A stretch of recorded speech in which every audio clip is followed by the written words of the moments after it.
اس لیے کہ غوث پاک کا دسترخوان بڑا وسیع ہوتا تھا۔ غوث پاک فرماتے ہیں کہ مجھے جب میں نے ایمان کے دفتر کو الٹ پلٹ کر دیکھا، نیکیوں کے دفتر کو الٹ پلٹ کر دیکھا، تو ایمان کے بعد مجھے سب سے بڑی نیکی کھانا کھلانا نظر آئی۔ میں اللہ سے دعا کرتا ہوں اللہ مجھے کائنات کی دولت دے تو میں اللہ کی ہر مخلوق کو کھلاؤں، اس لیے کہ کھلانا بڑی نیکی ہے۔ کیونکہ جو ایک لقمہ کسی بھوکے کو کھلائے، مسلمان کو صرف نہیں بھوکے کو، اس کے اور جہنم کے درمیان 7 پردے گرائے جاتے ہیں۔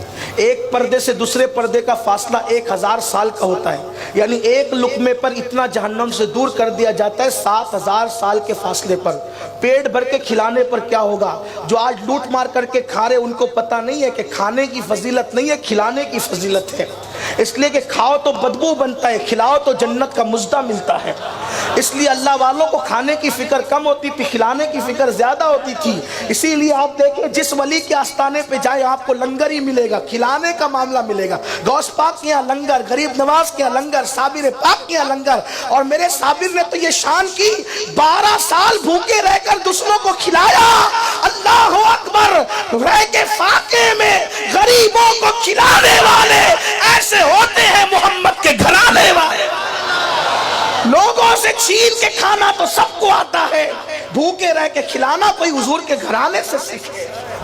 یہ صابر پاک نے کیا ہے۔ اللہ اکبر!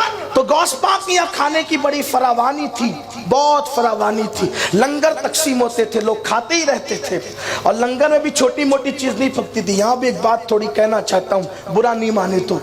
بیٹے کی شادی میں 80 روپے والے چاول پکتے ہیں، لیکن نیاز کریں تو بولتے ہیں سستے والا چاول ذرا لائیں، اس پہ بھی نیاز ہو جاتی ہے۔ لیکن آپ آنے والوں کو کیوں دیکھتے ہیں؟ بیٹے کے نام پہ 80 روپے کلے والے چاول لائے، غوث پاک کے نام پہ 20 روپیہ۔ یہ محبتوں کی بات ہے، یہ محبتوں کی۔ کچھ لوگ کہتے ہیں یار یہ اتنی نیازیں کیوں ہوتی ہے؟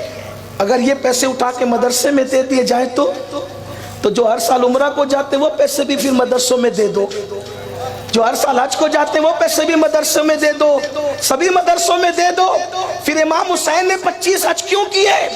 امام آدم نے 55 حج کیوں کیے؟ بات یہ ہے ساری چیزوں کی اپنی اپنی ایک شان ہے۔ کھلانے کے وقت کھلایا جائے گا، لٹانے کے وقت لٹایا جائے گا، عمرہ کے وقت عمرہ کیے جائیں گے، مدرسے میں دینے کے وقت مدرسے میں دیا جائے گا۔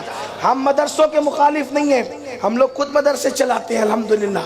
یہ آپ برکات خواجہ کی برکتیں دیکھ رہے ہیں، گلشن اجمیر کا گلشن دیکھ رہے ہیں۔ سنی دعوت اسلامی کے 60 سے زیادہ مدرسے ہیں پورے ملک ہندوستان میں، ہمارے امیر کی سرپرستی میں 60 سے زیادہ دارالعلوم چلتے ہیں۔ لیکن جو ہیں سب نیکی کی خوشبو الگ الگ ہے۔ اس لیے اگر آپ کو نیاز کرنے میں تکلیف ہے اور جب آ جاتے ہیں تو چھپتے چھپاتے برابر آ کے کھاتے ہیں، نہیں وہ آ گئے تھے ایسے۔ جب آپ کھاتے نہیں ہیں تو پھر آتے کیوں ہیں؟ اور کچھ لوگ اتنے کٹر کہتے ہیں نہیں ہم تو فاتحہ کا نہیں کھاتے، ہم کہتے ہیں ہاں ضرور نہیں کھاتے ہو اور نہ کھاؤ گے فاتحہ کا، کہ نہیں وہ دیگ والا کھاتے فاتحہ والا نہیں کھاتے۔ کیوں نہیں کھاتے؟ اللہ کے رسول نے فرمایا جس کھانے پہ بسم اللہ پڑھا جاتا ہے وہ شیطان پہ حرام ہو جاتا ہے۔ ارے ایک بسم اللہ پڑھی تو شیطان نہیں کھا سکتا، چاروں کل پڑھی۔ آگے نہیں کہوں گا اس لیے کہ آج کل کے حالات کا بھی خیال کرنا ہوتا ہے۔ میری سنی قوم بہت سمجھدار ہے، ہم فاتحہ کا نہیں کھاتے، ہاں انتر منتر نہیں پڑھے جاتے، اللہ کا قرآن پڑھا جاتا ہے، اور جس کھانے پہ قرآن پڑھا جائے وہ شیطان پہ حرام ہو جاتا ہے۔ اب جو بیچارے نہیں کھاتے ہمیں الزام نہ دے، وہ خود سوچے میری برادری کون سی ہے۔